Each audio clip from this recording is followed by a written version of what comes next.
I am the tofu golem. Please enjoy the video. You start by prepping tools and picking a direction. You want mobility and safety. Equip a boat for crossings, a map or compass for bearings, and food for long treks.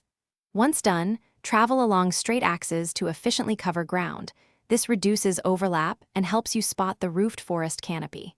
Make sure to note coordinates at intervals so you can return. You're searching visually for a continuous, dark canopy that marks the biome. Prioritize unexplored chunks first.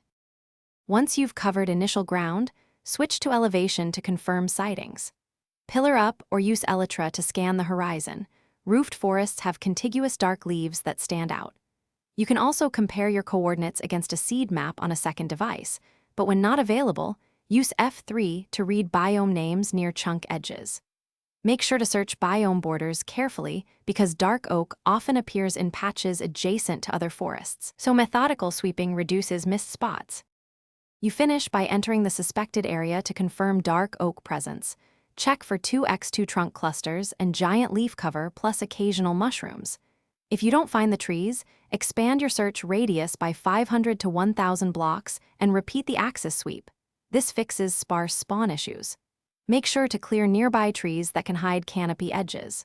Troubleshooting tip: if visibility or time is a problem, use a seed analyzer or switch to creative for a fast confirmation.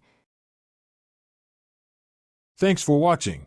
Consider subscribing if we helped you today.